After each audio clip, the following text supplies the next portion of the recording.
show here on Blog Talk Radio. My name is Stuart Crawford, and I have the honor and privilege to share some good news with you guys every single week through Blog Talk Radio. And if you're watching us on YouTube, welcome to us on our YouTube channel.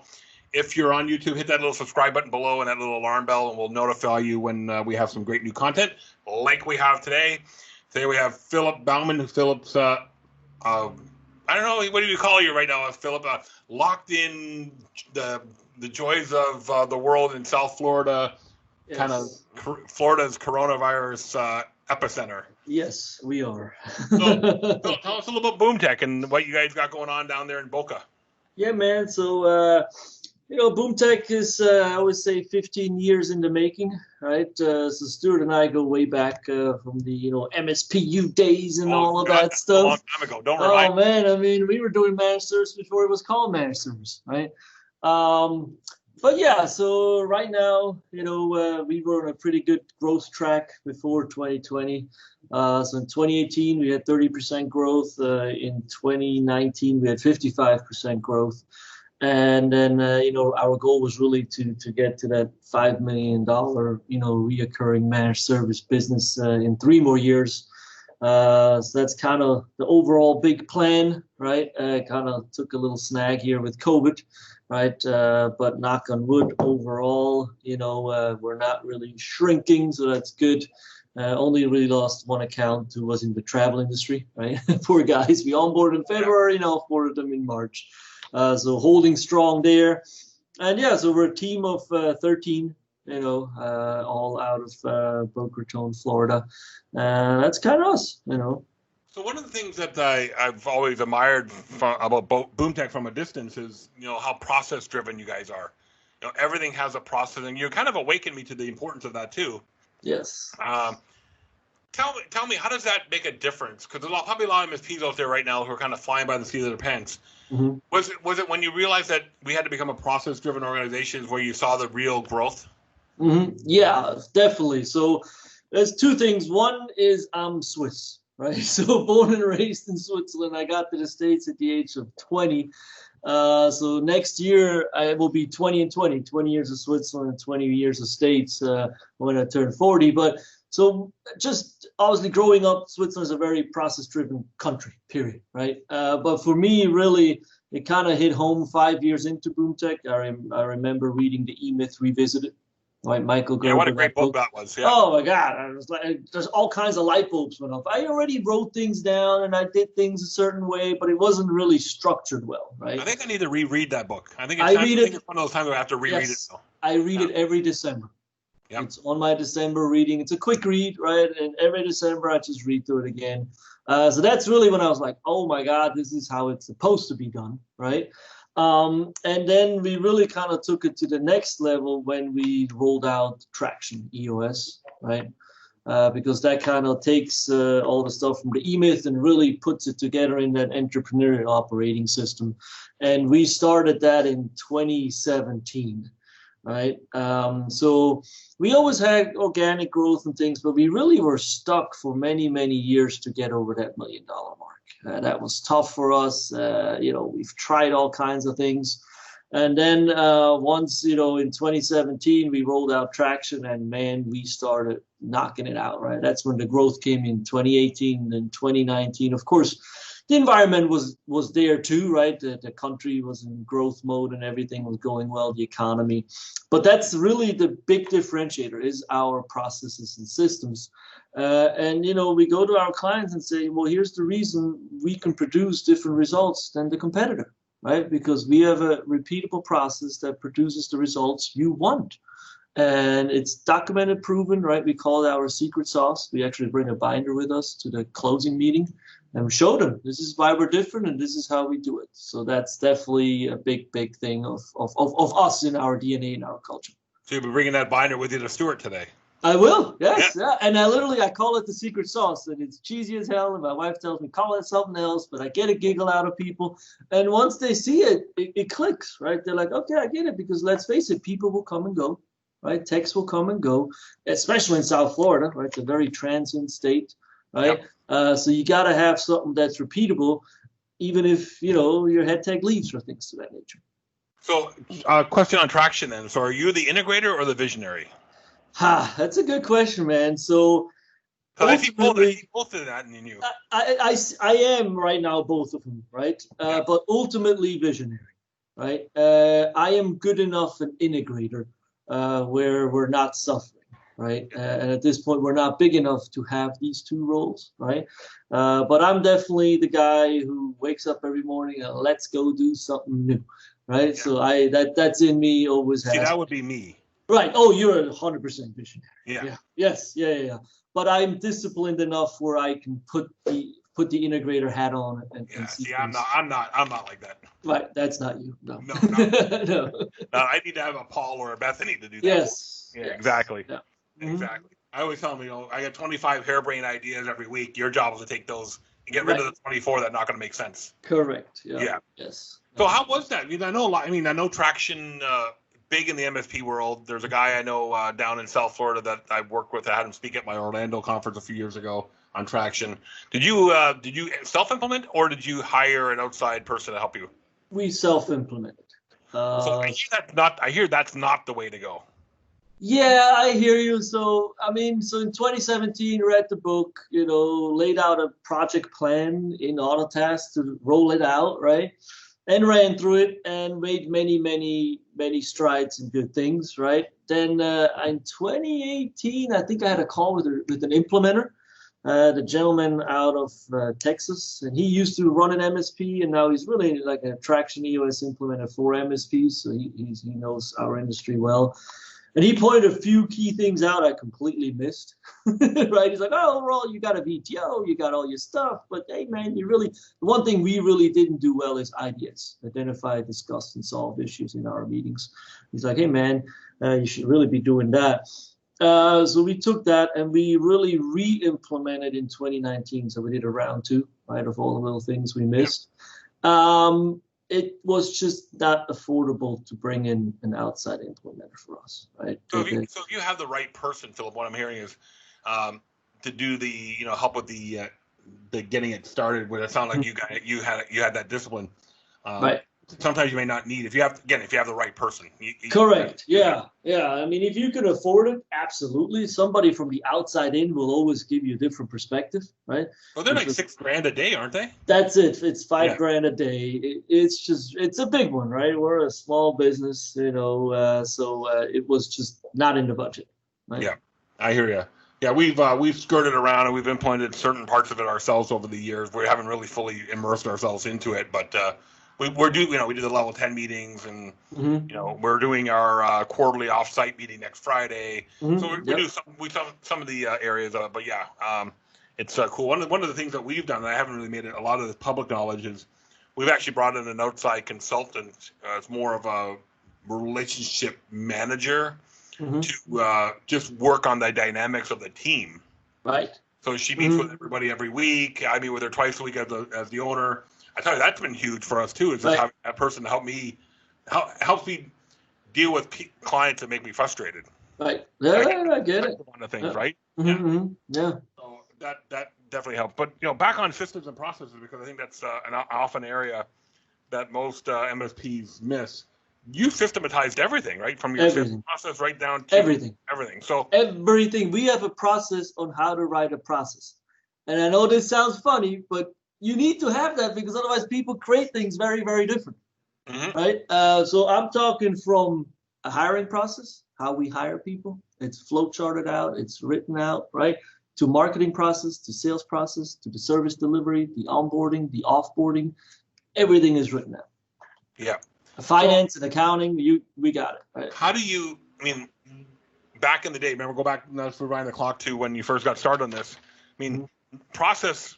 Put you to a process culture, it could be an overwhelming task. Yes. And I probably know the answer of eating the 800-pound elephant one bite at a time. Is that how you just take it one day at a time? That's pretty much what we did. So we started with the one where we had the biggest issue, and most MSPs do, which was our service delivery process, right? And I gotta give a good shout out to Manuel Palachek, right? We had him really come in as an outside coach 7 or 8 years ago, right? When just, tickets were everywhere and people were just doing it by their own thing and prioritizing however they saw. It was a mess, right? And he really came in and helped us streamline the service delivery process. And he kind of had a kickstart standard operating procedure, right, of how things go. And he gave that to us. And since that's just one of my things, I to this day, he's like, Phil, you're the only guy who deployed this like so fast, right? We just took this, ran with it. It just came native. And then we branched it out to the other areas. Okay, well, marketing, sales, right? Operations, hiring, HR, accounting, and we just start building out all the other ones. So start with the immediate pain. Yeah, and start with the immediate pain, which 90% is your service delivery, your professional services, how your clients receive your services. Yeah. So you partner with Manuel. Manuel got that kind of going for you. I know there's all kinds of organizations like C-Level Ops and a few others. Correct. Yeah. That do all that good work. They'll get you kind of kick-started. But then it truly is a continuous thing where you just got to redo it. Like last year, we redid all our vendor standard operating procedures, right? All the vendors, all the solutions we use, right? How we deploy them, how we support them, all the checklists. It needed to be redone. It's been a couple of years, right? Yeah. Things have changed dramatically. So how do you go about getting the right people on the team then? Is there in your hiring process, do you have a way to vet out this person's going to be a good process-driven individual versus this person may not? We do, yes. So the number one thing, and all recruiters will heavily disagree with me, is we make it as hard as possible to get hired here. Well, that's kind of the if you follow the Chet Holmes book, I can't remember the name of it off the top of my head, it'll come to me. But in chapter 9 of that book, The Ultimate Sales Machine, Chet Holmes says, make your hiring, especially for salespeople, as difficult as it can be to get hired. Yes. Because when you're in sales, you want somebody who's not going to give up. Correct. Right. So we make it hard in sales, in service, right? I mean, when they're done with our hiring process, they probably invested anywhere between 10 to 12 hours. Okay. Right? Before we ever make them an offer. That's from taking online assessments, right? Where we see their cognitive aptitude, their personality, to video interviews, to phone interviews, to in-person interviews, right? To going out to lunch on interviews, to then taking a DISC assessment, right? So we're very, very big on DISC. And this is really where you'll see if somebody will follow process or not, right? So if they are high C, they're compliant and they will follow process, right? Yeah. The lower your C, they're just gonna shoot. I have double D, so I'm not I'm a compliant type person. Yeah, I hear you. I know that. I'm a DIC, right? So whenever I need to, my C comes up, and whenever it doesn't, it goes to the wayside, right? Actually, believe it or not, though, since I started running Ulistic on my own 10 years ago, my C has actually started creeping up. Well, it had to, right? Yeah. It had to, right? And for me, I came from service, right? So I was really high C. And now the last 7 years I've been in sales. So my C went to the wayside. But we look for all this, right? So we get the right people, and nothing's bulletproof, right? Of course. But we get to find that once they get through that process, they tend to stick around. They tend to work out, right? Over before where we just did, an interview, ask them a couple of questions. Hey, start Monday, right? Yeah, I think we've all been there where we made rushed hiring decisions and didn't run anybody through the process, and then it comes back to bite us in the ass. Every single time. Yeah. It's 100%. Yep. So back to BoomTech and what you guys do. I mean, you centered yourself on a few key verticals. Mm-hmm. I imagine there was a process in picking those verticals as well. Yes. Yeah, there was. First, we looked inward. What do we have currently, right, as far as clients go? And we started off, my very first client was a law firm, right? So that was kind of what started. And then we had more law firms, right? So we looked inside, what do we already have and what are good clients, right? Meaning they have the right size, right? Size is really huge for us. So we want to go 20 or more, right? Which in the legal space is a little bit of a challenge. Right, but because we have already so much legal, we're sticking with it. But a lot of law firms are smaller than 10 or below 20, right? There's not that many that are bigger. Then the other thing is, finance, and accounting, right? And that's really because of the security piece, right? So they're sort of like a law firm too. Similar. Right, correct. Yeah, they're professional organization, people with educated folks sitting in an office, knowledge workers, right? Yeah. But they also have a security and compliance need. We're very, very big on security. About 4 years ago, I think I was featured in Channel Magazine on how to do your security as a service offering, right? And at this point, every managed service offering we have has a security piece in it. Boom. Yeah. We didn't make it two things. So those two verticals are because of similar to law firms, but have the security component on top of it. And then the last one is wholesale distribution, which is a little different, right? And it's not the same, right? This is not a professional services organization, right? But number one, we had a few. So when we looked inward, we had 5 of them already, and we're like, they're all good clients and profitable, and we like them, and they like us, and we understand them. And really, the big thing there is, number one is they all do, 10, 15, 20 million of revenue, right? They do high revenue, low margin, right? But for them to stroke us a check anywhere between 3 to 5 grand for managed service, it's a tiny percentage on their P&L, right? So that they have no problem doing that, right? The other big thing they need is they all have an ERP. They have a big ERP that sits there, that needs to run, that needs a well-oiled network, right? Their shipping line, they need Wi-Fi for the handhelds, they need big technology. They need good technology. Yeah, to make things work, right? So we looked at that and said, hey, man, this is really a good market to go after. There's a ton of them down here in South Florida. That's another good reason, right? And really, if you talk to other MSPs, everybody goes after legal, right? Everybody goes after finance and accounting, but not too many go after wholesale distribution. Yeah, so you basically eliminate some of the competition. Correct. And a lot of these folks also have in-house IT people, right? The MSPs haven't really been after them. So the ROI is huge for the end user too, right? If the prospect, you can go in there and say, we do all of this faster, better, cheaper, done, right? Yeah. So that's cool. So you mean now, but you're not taking. You're still going to look at other industries that people came to you, but you just kind of refine. You kind of look through them. You scrutinize it more. Correct. Absolutely. Yeah. The big thing for us is that 20 or more, that 20 to 100, right? And then they want to outsource IT. They have complexity, security, and appreciate process in the organization. Gotcha. Otherwise it will never work. Yeah. So. I know you are an accomplished author as well. If you go to boomtechit.com, you can download a copy of the book. Tell me a little about that journey. Why did you write a book? Right. So we really made this to kind of help people decide on their IT service provider. Right. So we called it Making Your Technology Work Like a Swiss Clock. Right. Again, process is big for us. Right. So it covers all around. And it's one of the very first things we mail to a prospect, right? So before we go out and see them, we mail them a copy of the book, right? And some of them have it there, right? I see bookmarks in it where they go back and say, hey, man, I read this. And it really helps the prospect evaluate and make a smart, good business decision. And I think it also separates you from your competitors as well. Yes, absolutely. Yes, yeah. So that's really why we put that out there. I know you drink a lot of the Kool-Aid of the effective marketing strategies from people like myself and others in the industry. One of the things I'm a big fan of is before you even meet with a prospect, send them something like that. Yes. So you can because not a lot of MSPs are doing it. They're not even sending a shock and awe type of package. Yeah, we do the whole caboodle. I call a wow box, same idea, right? Yep. But that's a huge differentiator. So I think what I'm hearing, Phil, is this, that your marketing process is tight. Then that spills over to your sales process, which is tight.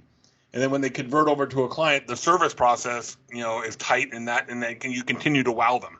That is correct. And then that goes further into the VCIO process, right? Where they will get the quarterly technology strategy, business reviews, and we keep having those business conversations and look at their, IT risk and strategies and how it applies and what they need to do to stay up and running, align their business goals with their IT, right? Yep. So if you had to look back at the 20 years ago, you first came to the U.S. and you're looking at starting a managed service business, Knowing what you know now, what would you tell a younger Phillip Baumann? Oh man, that's a good question. I've gotten this question before.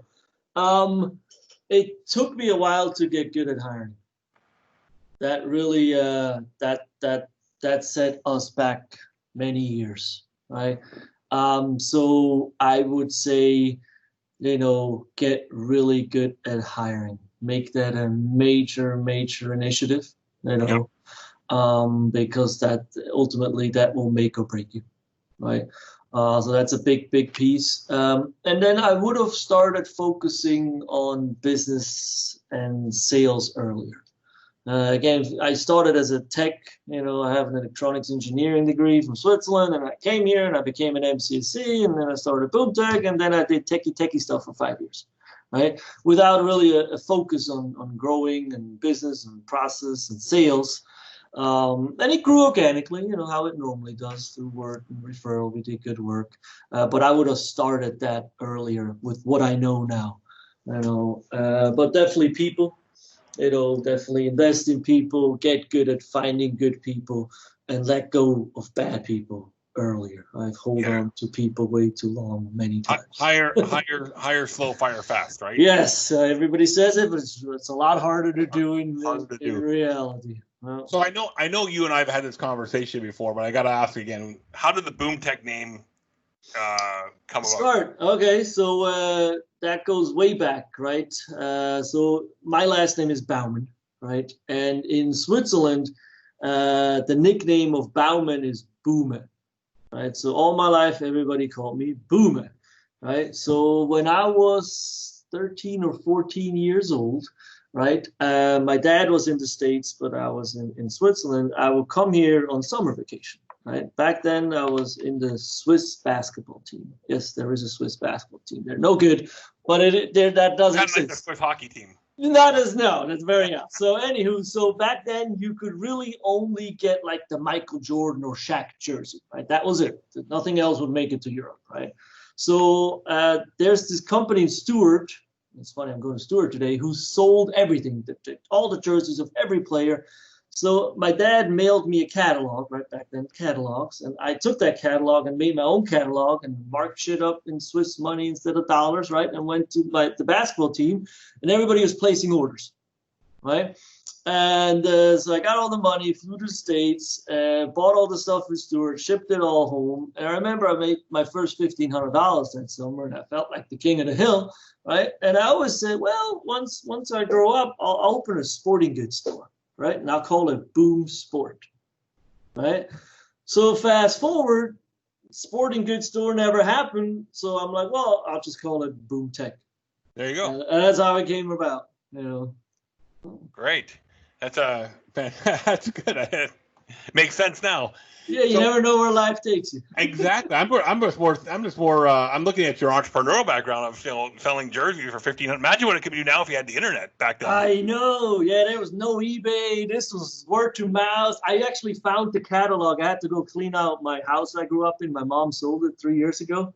And I went through all my old stuff, and I found this catalog, right, where I whited out the dollar amounts and put in the Swiss franc amounts. And I was like, oh, man, look at this. So, yeah, I always did something. Yeah. I have a similar type of entrepreneurial story. It was not sporting goods or basketball shirts, but it was selling golf balls at golf courses and all that stuff. So I think a lot of us who are successful in our businesses now had those early ways of bringing.